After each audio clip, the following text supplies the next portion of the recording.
7টি কাজে কখনো তাড়াহুড়ো করবেন না। 7 প্রকার কাজ করার সময় কখনো তাড়াহুড়ো করবেন না। তাড়াহুড়ো করলে চরম বিপদের মধ্যে পড়ে যাবেন, চরম ক্ষতির মধ্যে পড়ে যাবেন, চরম ক্ষতির সম্মুখীন হবেন। আপনার কোনো ইবাদত কবুল হবে না, আপনার কোনো নামাজ কবুল হবে না, আপনার কোনো ইবাদত বন্দেগী আল্লাহ তাআলা কবুল করবে না এবং প্রতিটা মুহূর্তে প্রতিটা পদে পদে আপনি বিপদের সম্মুখীন হবেন। এই কারণে 7টি কাজে কখনো তাড়াহুড়ো করবেন না। তাড়াহুড়ো কিন্তু ভালো জিনিস নয়। বিশ্বনবী সাল্লাল্লাহু আলাইহি ওয়াসাল্লাম তিনি বলেছেন যে তাড়াহুড়ো এটা শয়তানের পক্ষ থেকে আসে এবং সর্বোপরি মানুষকে আল্লাহ তাআলা সৃষ্টি করেছেন মূলত ত্বরাপ্রবণ করে। রব্বুল আলামিন সূরাতুল আম্বিয়া ৩৭ নম্বর আয়াতে আল্লাহ তাআলা বলেন, খুলিকাল ইনসানু মিন আজাল, মানুষকে সৃষ্টি করা হয়েছে ত্বরাপ্রবণ করে। তারা খুবই তড়িঘড়ি করতে তারা ভালোবাসে। এরপরে সূরাতুল বনী ইসরাঈলের ১১ নম্বর আয়াতে আল্লাহ তাআলা বলেন, ওয়াকানাল ইনসানু আজুলা, মানুষকে সৃষ্টি করা হয়েছে, মানুষ হলো ত্বরাপ্রবণ, তারা ত্বরাপ্রবণ হতে কি ভালোবাসে। এবং মানুষের মাথায় যেসব দুর্বলতা আছে তার মধ্যে অন্যতম দুর্বলতা হলো তড়িঘড়ি করা, কোনো কাজে তাড়াহুড়ো করা। এটা মানুষ করতে কিন্তু ভালোবাসে, পছন্দ করে, তবে সব মানুষগুলো নয়।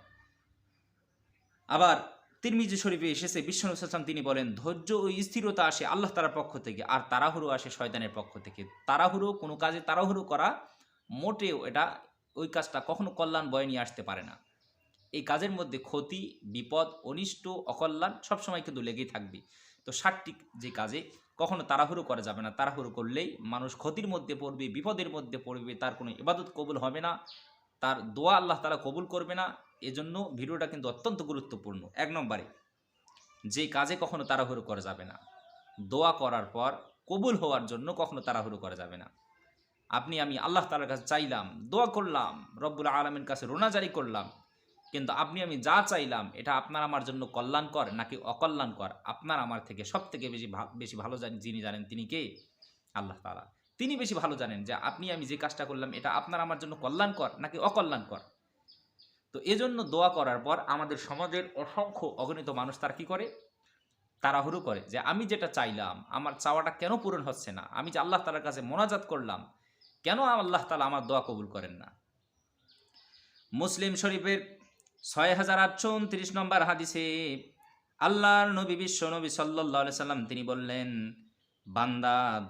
বান্দার দোয়া সর্ব অবস্থায় আল্লাহ তাআলার কাছে চলে যায়। যদি সে অন্যায় ও আত্মীয়তার সম্পর্ক ছিন্ন ও তাড়াহুড়ো না করে, এই ৩টা কাজ করলে মানুষের দোয়া আল্লাহ তাআলা পর্যন্ত যায় না, তাহলে বান্দার সর্ব অবস্থায় বান্দার দোয়া আল্লাহ তাআলার কাছে চলে যায়। যদি সে তাড়াহুড়ো না করে, যদি সে অন্যায় না করে এবং আত্মীয়তার সম্পর্ক সে যদি ছিন্ন না করে। জিজ্ঞাসা করা হলো, ইয়া রাসূলুল্লাহ, তাড়াহুড়ো কি? বিশ্বনবী সাল্লাল্লাহু আলাইহি ওয়াসাল্লাম তিনি বললেন, দোয়ার মধ্যে তাড়াহুড়ো হলো দোয়া করেছে, দোয়া করার পর সে বলতে থাকে আমি তো দোয়া করেছি, আমি তো দেখতে পেলাম না আমার দোয়াটা আল্লাহ তাআলা কবুল করেছে কি করে নাই। যার কারণে ওই মানুষটা যখন সে বুঝতে পারে না যে তার দোয়াটা কবুল হয়েছে কি হয় নাই, এক পর্যায়ে ওই মানুষটা ক্লান্ত হয়ে পড়ে, দোয়া করা ছেড়ে দেয়। এই কারণে বিশ্বনবী সাল্লাল্লাহু আলাইহি ওয়াসাল্লাম বললেন, দোয়া করার পর আল্লাহ তাআলার কাছে চাওয়ার পর কবুল হওয়ার জন্য, ওই দোয়ার ফলাফল পাওয়ার জন্য কখনো কোনো সময়ের জন্য তাড়াহুড়ো করা যাবে না। এটা সমুচীন নয়, এটা উচিত নয় যে আপনি আমি যা চাইলাম এটা আল্লাহ তাআলা যদি আমাদের জন্য কল্যাণকর মনে করেন তাহলে তিনি আমাদেরকে কি করবেন? দান করে দিবেন।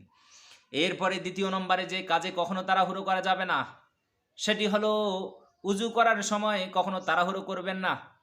বিশ্বনবী সাল্লাল্লাহু আলাইহি ওয়াসাল্লাম তিনি বললেন, নামাজ হলো বেহেশতের চাবি, আর নামাজের চাবি হলো উজু। যে ব্যক্তি উজু হবে না তার কিন্তু নামাজ হবে না, আর নামাজ যদি না হয় আপনি আমি কখনো কিন্তু আল্লাহর ওই জান্নাতে যেতে পারবো না। এই কারণে কি করতে হবে? উজু সুন্দর করে করতে হবে। উজু করার সময় কখনো তাড়াহুড়ো করা যাবে না। আমাদের সমাজে দেখা যায় অনেক মানুষ একটু দেরিতে মসজিদে গেছে, তার উজু নাই, মসজিদে জামাত শুরু হয়ে গেছে, ১ রাকাত বা ২ রাকাত চলে যাবে, এই ভয়ে সে এত তাড়াহুড়ো করে উজু করে। ভাই, উজুর ফরজ ৪টা। সমস্ত মুখমণ্ডল ধৌত করা, ২ হাতের কনুই পর্যন্ত ধৌত করা, মাথা মাসেহ করা, ২ পায়ের টাকনু পর্যন্ত ধৌত করা ফরজ। এই ৪টা ফরজ। এই ৪টা ফরজের দেখা গেল ৩টা ফরজের মধ্যে আপনার একটা পশমের গোড়া শুকনো আছে, তাহলে আপনার কি হবে না? উজু হবে না। আর আপনার যদি উজু যদি না হয় আপনার কোনো ইবাদত কখনো কবুল করবেন না কে? আল্লাহ তাআলা। এই কারণে ভুলেও কখনো উজু করার সময় তাড়াহুড়ো করা যাবে না। উজু করার সময় গল্প গুজব করা যাবে না। গল্প গুজব করবেন না, তাড়াহুড়ো করবেন না। আপনার সব নামাজেই চলে যাক, 1 রাকাত 2 রাকাত 4 রাকাত সব নামাজ চলে যাক, আপনি জামাতের সাথে 1 রাকাতও পেলেন না, কিন্তু ভুলেও কখনো উজু করার সময় তাড়াহুড়ো করা যাবে না। এটা মোটেও সমীচীন নয়। আপনার উজু হলো না তো আপনার নামাজ হলো না, আপনার উজু হলো না আপনার নামাজ হলো না, আপনি তাড়াহুড়ো করতে গিয়ে আপনার উজু হলো না, তো নামাজ পড়ে কী লাভ? এই কারণে কখনো তাড়াহুড়ো করে উজু করবেন না। উজু করার সময় কখনো তাড়াহুড়ো করা যাবে না। এরপরে 3 নম্বরে, নামাজের মধ্যে কখনো তাড়াহুড়ো করবেন না। নামাজ পড়ার সময় কখনো তাড়াহুড়ো করবেন না। যারা তাড়াহুড়ো করে এইরকম নামাজ আমার আল্লাহ তাআলা কখনো কিন্তু গ্রহণ করেন না। মুসলিম শরীফের 850 নম্বর হাদিসে আবু হুরায়রা রাদিয়াল্লাহু তাআলা আনহু বললেন, বিশ্বনবী সাল্লাল্লাহু আলাইহি ওয়াসাল্লাম তিনি বলেছেন যে নামাজে মুক্তাদি ইমামের আগে মাথা তোলে, আল্লাহ তাআলা হাসরের ময়দানে ওই মুক্তাদির মাথাকে গাধার মাথায় আল্লাহ তাআলা পরিণত করে দিবেন। ইমাম রুকুতে আছে, সামি আল্লাহু লিমান হামিদা বলে দাঁড়ানোর আগেই মুক্তাদি কি করেছে? আগে দাঁড়িয়ে গেছে। ইমাম সেজদায় যাওয়ার আগে মুক্তাদি সেজদায় গেছে। তো নামাজের ক্ষেত্রে কখনো তাড়াহুড়ো করা যাবে না। এটা অত্যন্ত একটা জঘন্যতম অপরাধ। বিশ্বনবী সাল্লাল্লাহু আলাইহি ওয়াসাল্লাম তিনি বললেন যে যারা ইমামের আগে যারা মাথা তুলবে, আল্লাহ তাআলা হাসরের ময়দানে তাদের মাথাগুলোকে গাধার মাথায় পরিণত করে দিবেন। শুধু এটাই নয়, রব্বুল আলামিন সূরাতুল মাউনের মধ্যে বলেছেন, ফাওয়াইলুল লিল মুসাল্লিন আল্লাযীনা হুম আন সলাতিহিম সাহুন। ধ্বংস ওই সমস্ত মানুষ যারা তাদের নামাজের ব্যাপারে উদাসীন, অন্যমনস্ক। নামাজ পড়ে ঠিক, নামাজে কোনো মন নাই, তাড়াহুড়ো করে কখন নামাজটা শেষ করতে পারি, কখন নামাজ পড়ি আমি এখান থেকে বের হয়ে যেতে পারি, এরকম অসংখ্য অগণিত মানুষ কিন্তু আমাদের সমাজে আছে। তাহলে নামাজের ব্যাপারে কখনো আমাদেরকে তাড়াহুড়ো করা যাবে না। এরপরে হলো আপনার সংবাদ শোনা মাত্র কখনো প্রচার করা যাবে না। আমাদের সমাজে অনেক মানুষ আছে, দেখবেন এর মুখে একটা সংবাদ শুনেছি, এর মুখে একটা কথা শোনার পর সেটা আবার মানুষের মধ্যে প্রচার করে দেয়।